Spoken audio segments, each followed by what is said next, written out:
Welcome to a Fireside Reading of David Copperfield by Charles Dickens. Chapter 56, The New Wound and the Old. No need, O Steerforth, to have said when we last spoke together, in that hour which I so little deemed to be our parting hour, no need to have said, think of me at my best. I had done that ever, and could I change now, looking at this sight? They brought a hand bier and laid him on it and covered him with a flag and took him up and bore him on towards the houses. All the men who carried him had known him and gone sailing with him and seen him merry and bold. They carried him through the wild roar, a hush in the midst of all the tumult, and took him to the cottage where death was already. But when they set the bier down on the threshold, they looked at one another and at me and whispered. I knew why. They felt as if it were not right to lay him down in the same quiet room. We went into the town and took our burden to the inn.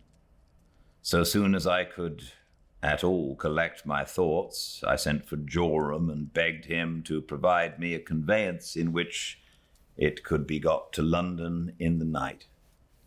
I knew that the care of it and the hard duty of preparing his mother to receive it could only rest with me, and I was anxious to discharge that duty as faithfully as I could.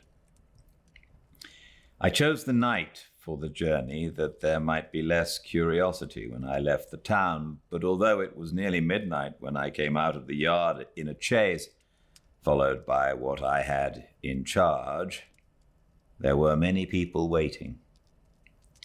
At intervals along the town, and even a little way out upon the road, I saw more, but at length only the bleak night and the open country were around me, and the ashes of my youthful friendship. Upon a mellow autumn day, about noon, when the ground was perfumed by fallen leaves, and many more in beautiful tints of yellow, red, and brown yet hung upon the trees, through which the sun was shining, I arrived at Highgate. I walked the last mile, thinking as I went along of what I had to do, and left the carriage that had followed me all through the night awaiting orders to advance. The house, when I came up to it, looked just the same. Not a blind was raised, no sign of life was in the dull paved court with its covered way leading to the disused door. The wind had quite gone down, and nothing moved. I had not at first the courage to ring at the gate, and when I did ring, my errand seemed to me to be expressed in the very sound of the bell. The little parlour-maid came out with the key in her hand, and looking earnestly at me as she unlocked the gate, said, I beg your pardon, sir. Are you ill? I have been much agitated and am fatigued. Is anything the matter, sir? Mr. James? Hush, said I. Yes, something has happened that I have to break to Mrs. Steerforth. She is at home? The girl anxiously replied that her mistress was very seldom out now, even in a carriage, that she kept her room, that she saw no company, but would see me. Her mistress was up, she said, and Miss Dartle was with her. What message should she take upstairs? Giving her a strict charge to be careful of her manner, and only to carry in my card and say I waited, I sat down in the drawing-room, which we had now reached, until she should come back. Its former pleasant air of occupation was gone, and the shutters were half closed. The harp had not been used for many and many a day. His picture as a boy was there. The cabinet in which his mother had kept his letters was there. I wondered if she ever read them now, and if she would ever read them more. The house was so still that I heard the girl's light step upstairs. On her return, she brought a message to the effect that Mrs. Steerforth was an invalid and could not come down, but that if I would excuse her being in her chamber, she would be glad to see me. In a few moments, I stood before her. She was in his room, not in her own. I felt, of course, that she had taken to occupy it in remembrance of him, and that the many tokens of his old sports and accomplishments by which she was surrounded remained there just as he had left them, for the same reason. She murmured, however, even in her reception of me, that she was out of her own chamber because its aspect was unsuited to her infirmity, and with her stately look repelled the least suspicion of the truth. At her chair, as usual, was Rosa Dartle.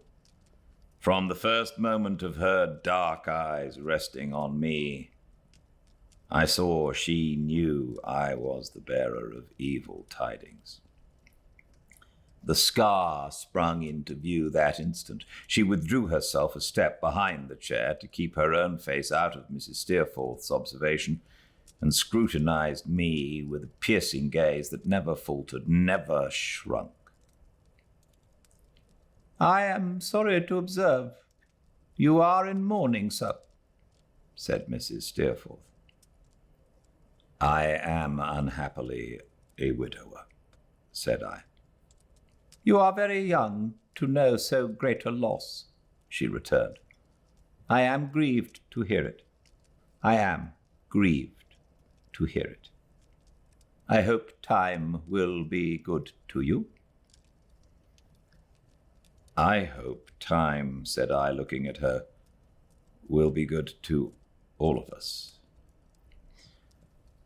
Dear Mrs. Steerforth, we must all trust to that in our heaviest misfortunes." The earnestness of my manner and the tears in my eyes alarmed her. The whole course of her thoughts appeared to stop and change. I tried to command my voice in gently saying his name, but it trembled. She repeated it to herself 2 or 3 times in a low tone. Then, addressing me, she said with enforced calmness, "My son is ill.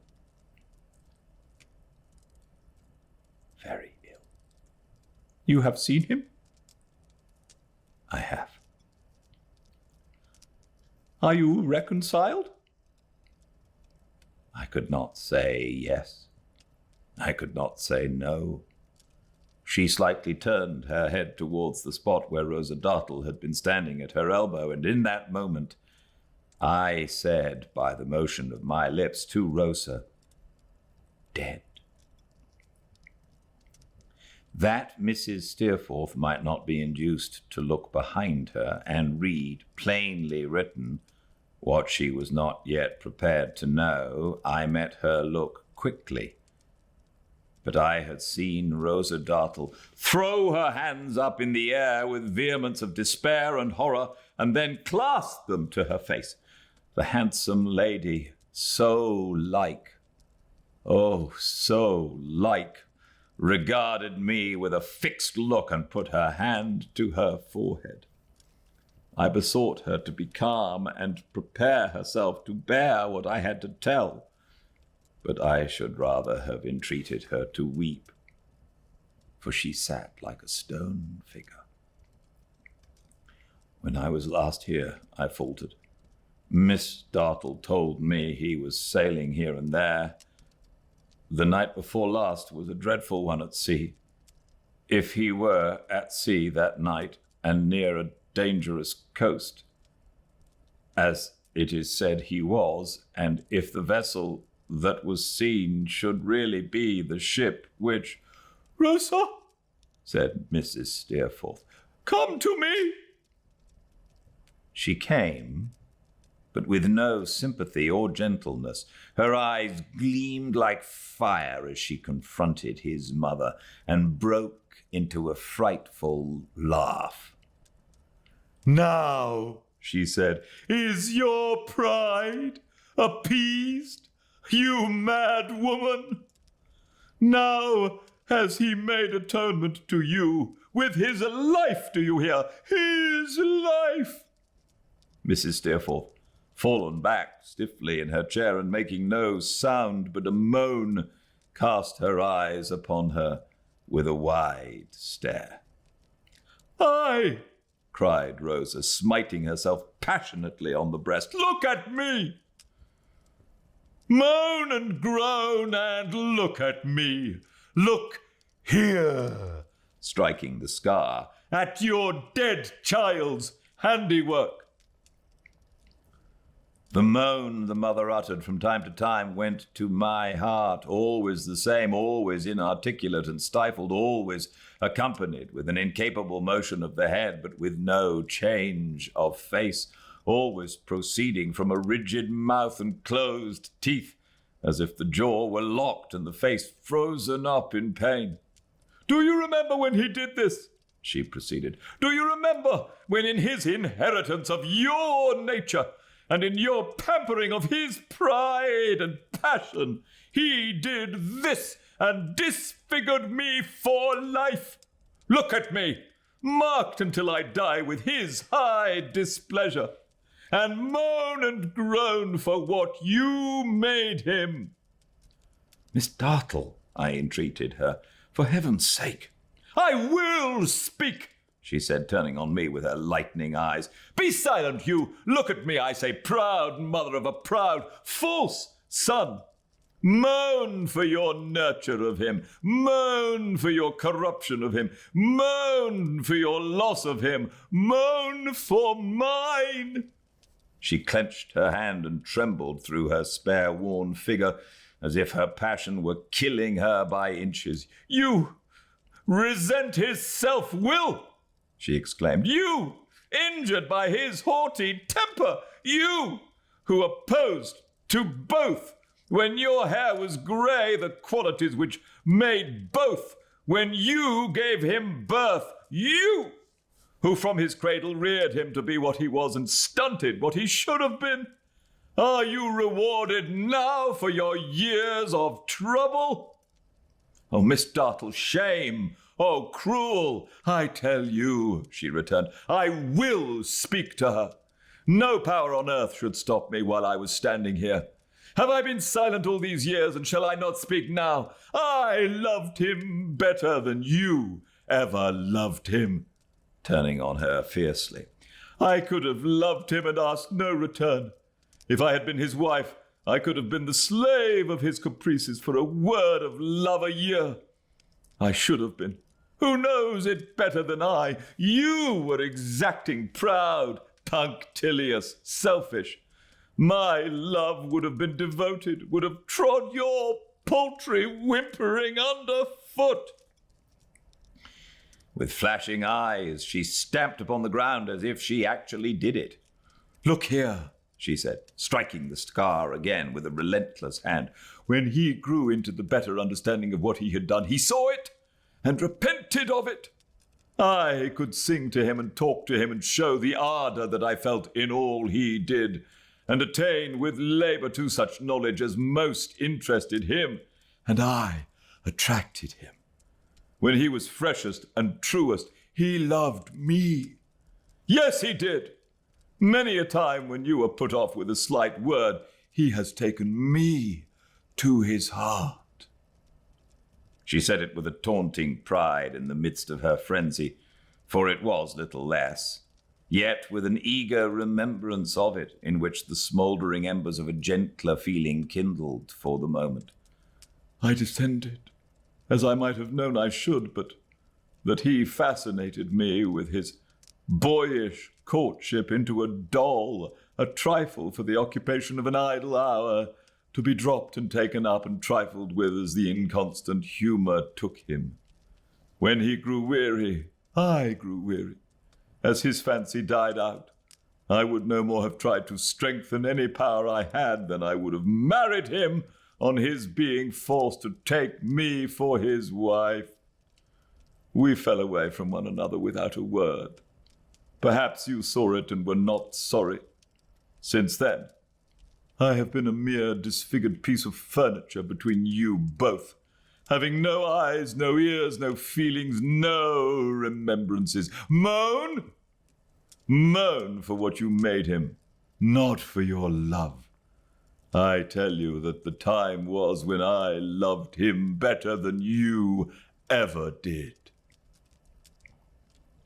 She stood with her bright, angry eyes, confronting the wide stare and the set face, and softened no more when the moaning was repeated than if the face had been a picture. Miss Dartle, said I, if you can be so obdurate as not to feel for this afflicted mother. Who feels for me? She sharply retorted. She has sown this, let her moan for the harvest that she reaps today. And if his faults, I began. Faults? She cried, bursting into passionate tears. Who dares malign him? He had a soul worth millions of the friends to whom he stooped. No one can have loved him better. No one can hold him in dearer remembrance than I replied. I meant to say, if you have no compassion for his mother, or if his faults, you have been bitter on them. It's false, she cried, tearing her black hair. I loved him. If his faults cannot, I went on, be banished from your remembrance in such an hour, look at that figure, even as one you have never seen before, and render it some help. At this time, the figure was unchanged and looked unchangeable, motionless, rigid, staring, moaning in the same dumb way from time to time, with the same helpless motion of the head, but giving no other sign of life.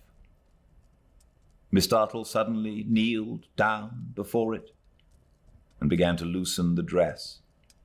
A curse upon you! She said, looking round at me with a mingled expression of rage and grief. It was in an evil hour that you ever came here. A curse upon you! Go!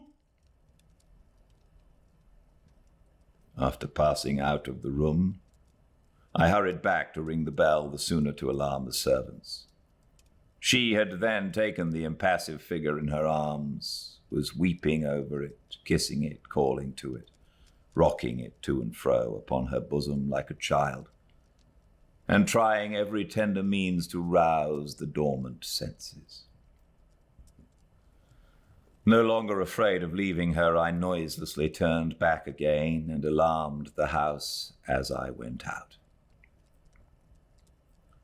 Later in the day I returned, and we laid him in his mother's room. She was just the same, they told me. Miss Dartle never left her. Doctors were in attendance. Many things had been tried, but she lay like a statue, except for the low sound now and then.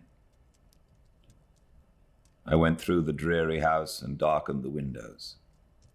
The windows of the chamber where he lay, I darkened last. I lifted up the leaden hand and held it to my heart. And all the world seemed death and silence, broken only by his mother's moaning.